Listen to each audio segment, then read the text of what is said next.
Alright, since I talked about Christ consciousness and Heru consciousness, or shall we go in order?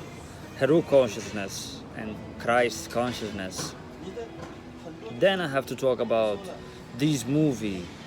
It's been probably a couple of years now. It's called Undisputed with Wesley Snipes. Basically, he was incarcerated for a crime he committed. Not sure about the crime, don't remember, but it's superfluous anyway. So what stood out in that movie is that his impersonification of a certain figure, a certain enlightened figure. And we're talking about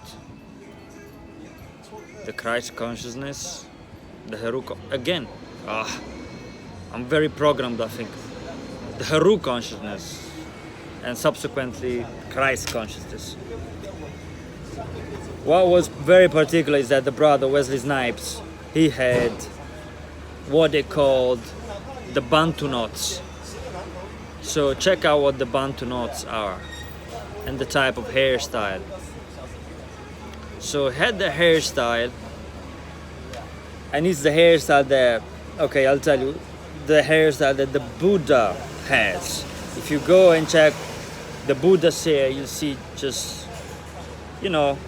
typical round hair, African hair.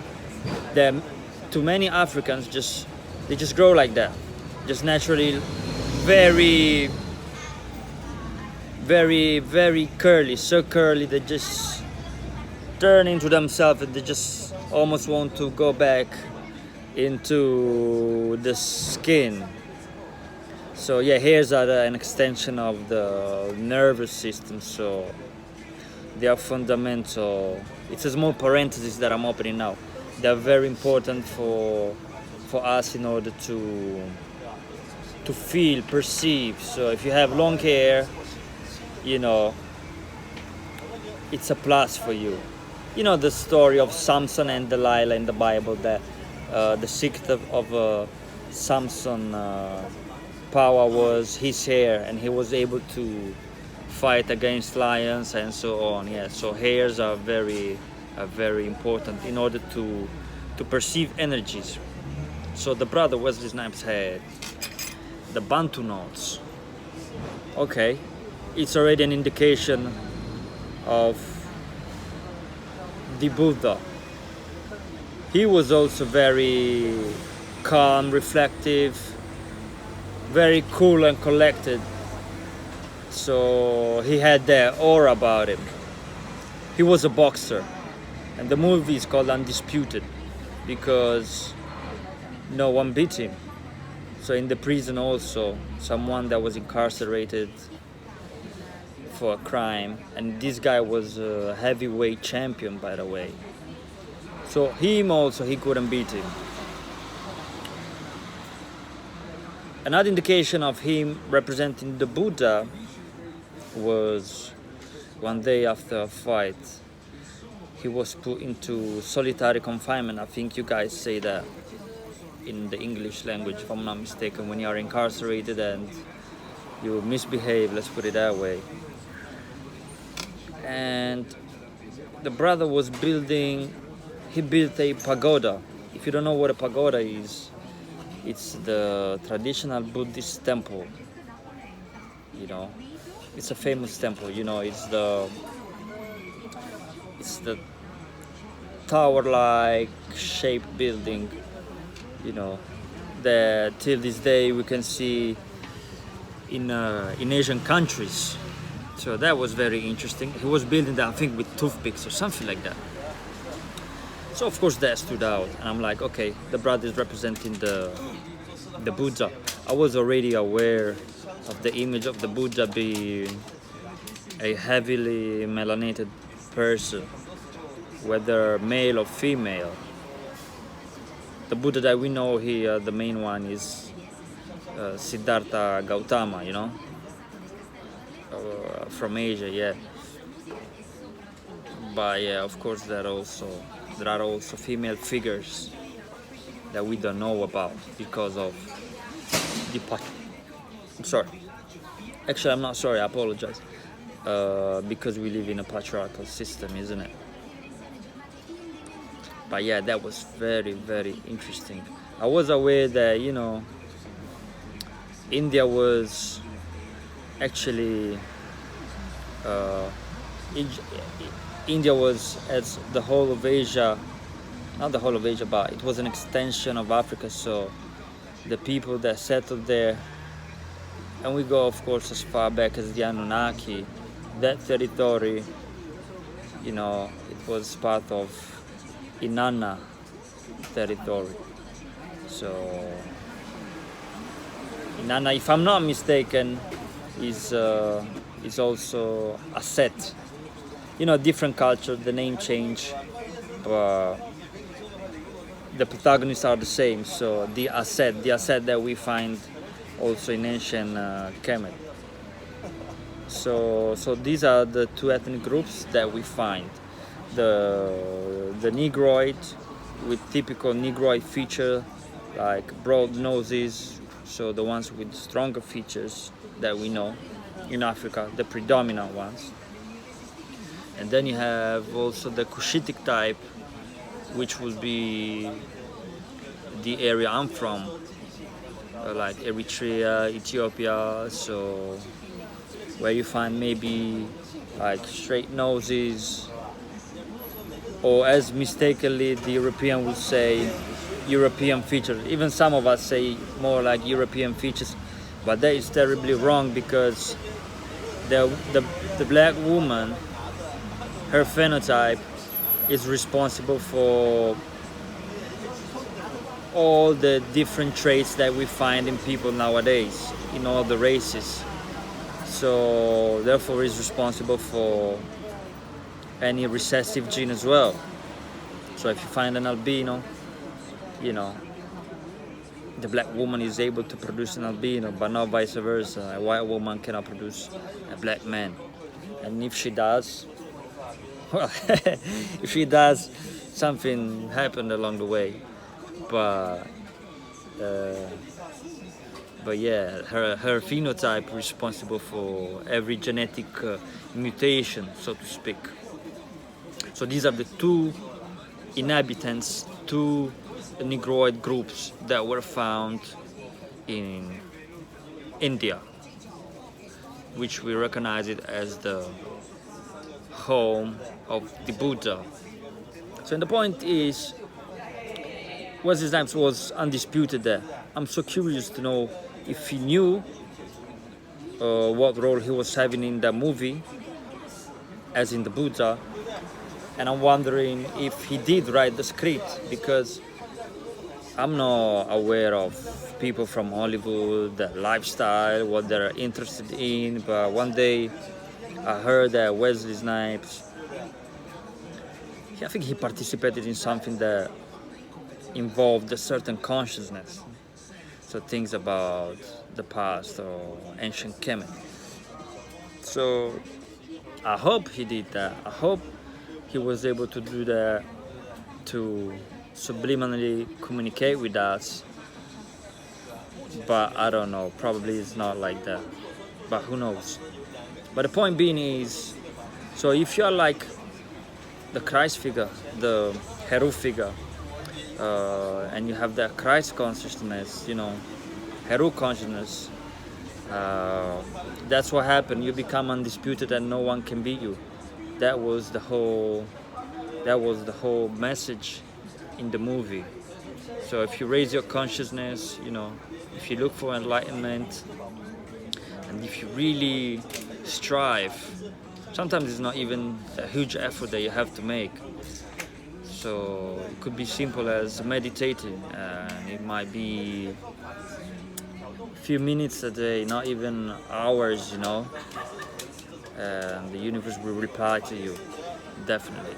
So the effort that you put into communicating with your spirit guides and your ancestors, that is recognized by whoever is listening, whoever you think is listening. It might be your own self, your higher self up there. They say, okay, you're doing a good job. And things will happen to you in the form of everything. synchronism, things falling into your laps, like the manna from heaven. You know, the Hebrew that received the manna from heaven in the Bible. Yeah, that's what happens. You know, metaphorically, right? Don't expect anything from heaven to fall from there. No, it's not gonna happen like that. But yeah, it's just about that. So you become undisputed for real. So no one can beat you. That's the truth. You know, no one can cross your paths and do you wrong. True fact. Or actually they can do, but they will definitely fall right in front of you. Because the moment you become the impersonification of that righteousness that requires being a Heru consciousness, a Buddha consciousness, the moment you accept that and you start to embody that, to become that, you're just like a god walking amongst men, not even a king, not even, you know, those titles that we are given in this earthly experience. So we are way beyond that, because this is absolutely God power. When you see that everything fall, it's not good to use the word fall, but when you see that everything, when everything, you know, happen and it's for your own benefit, whether positive or negative, and things fall into place, well, you know that you are becoming godlike, because this is what happens. And of course it's a huge responsibility. You know, it's an amazing power that is coming to you, and it requires huge responsibility. Great power requires great responsibility. That's how it is. Sorry, my apologies, 1 second. And people all around you will see, you know, they will see the difference, because you see the difference in yourself. You know, the moment you change your inner being, your inner energy, it's an energy that would come out and people will perceive it. They don't have to be spiritual to do that. They don't have to be enlightened to do that, to see that in you. You will shine, you will have a different light, you know. They will listen to you because your voice has a certain weight, regardless of the tone of it, right? So yeah, this is part of becoming undisputed in this earthly experience. It seems easy, but it's not. The journey that takes you here, it's not easy at all. And maintaining this is not easy. As the concept of the micro and macro, you know, when you play a certain sport, when you are on top, the most difficult thing is to maintain the mindset of winning, you know. Keep going and maintaining that position. That is not easy. It's perhaps easier to just fall and just roll down the pyramid, because it seems to be something that is natural to just, you know, you're on top and you just go down, but you gotta stay on top. I think I'm talking to myself now. I don't know where I'm going with this speech, by the way. And unfortunately, I can't express it the way I want to express it because of this English language, you know. I'm not really speaking English a lot lately. Plus, the mopeds are on top of my voice. And yeah, basically my concept was of the micro macro is that you can see in your little experiences, like for example, you know, when you play a sport or whatever you do in your life, when you achieve what you consider to be the best position, then there's a period where you're like, okay, just you are in your comfort zone. But we know that there is no, you cannot be in your comfort zone when it comes to spirituality, when it comes to, you know, keep progressing in your evolution of your soul. So because there's always something to learn. Even the masters have to learn, you know, even the masters. And it's interesting because the movie came out, this movie Undisputed of Wesley Snipes came out in, well, 2002. 2002, I just watched it before. 2002, you take out the numeric value of 0, which has no numeric value if you want.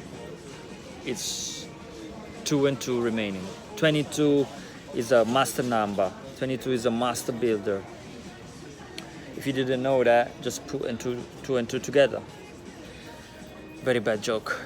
But yeah, let's put into 2 and 2 together, which adds to 4. And 4 is like, 4 is foundation. Earth, wind, fire, and water, that's the foundation. So put 2 and 2 together. And maybe, who knows, maybe you'll become a master. We all want to be the best. Let's not hide that. We all want to be the best. We all want to be masters of something.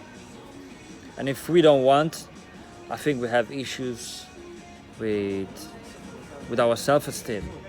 For real, we have issues with our self-esteem. Don't you think like we should master everything? Think about it, man. Everything you do.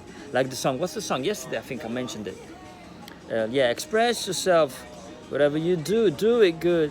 That's the truth. Whatever you do, do it good. And a friend of mine, the other time was talking to me, and he said, I don't know why the person is not playing a certain sport like that. You know, he's very laid back. Why he's not doing it right? And I'm like, yeah, you're right. That's mentality. Maybe 10 years ago, a few years ago, I would have thought, it's okay. He's not putting much effort into it. But yeah, everything you do, you gotta do it. You gotta do it right. And I'm talking about, and I'm not talking about being competitive, although that might help, as long as is a, how can I say, not detached competition, but as long as it's a healthy competition. A healthy competition for me is, I want to measure myself potentially with someone better than me. So I start with a certain modesty about it, right?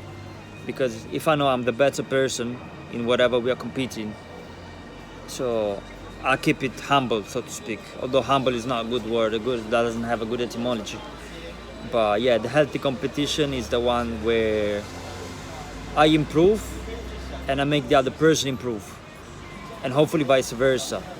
If you are better than me, you know, and I compete against you, you want to compete against me, you know, stay humble. That's what I think. That's the competition I like, where we all improve. That's part of life. That's competition everywhere anyway. So, but always respect your opponent, yeah, and never underestimate your opponent. Like Sun Tzu in The Art of War. I read The Art of War, and the biggest mistake you can make is what was the word? Undermine. I think it's undermine your opponent. Underestimate your opponent.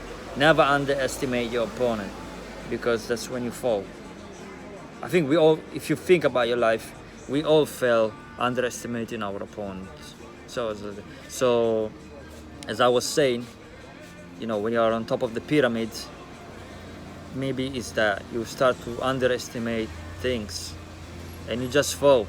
The universe has always a way to tell you, hey, my friend, you know, wake up. You're on top. If you fall heavily, right? So, and that's it. I'm so curious to re-watch this video that I'm making, because I don't know where I went. Hopefully I wasn't all over the place, you know. But yeah, the message is clear. So, Undisputed, to be winners, and that's what I got from that movie. To be winners, You have to be like the Buddha somehow, you know, have a certain inner awareness, inner calm, as Wesley Snipes displayed in that movie. And yeah, by the way, Wesley Snipes, he did also, what was that?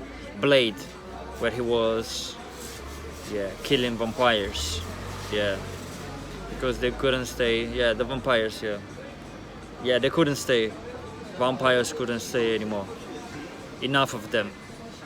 So, simple things like this one that I'm doing, which is basic. I'm saying vampires can't stay. If I say vampire can't stay, they can't stay.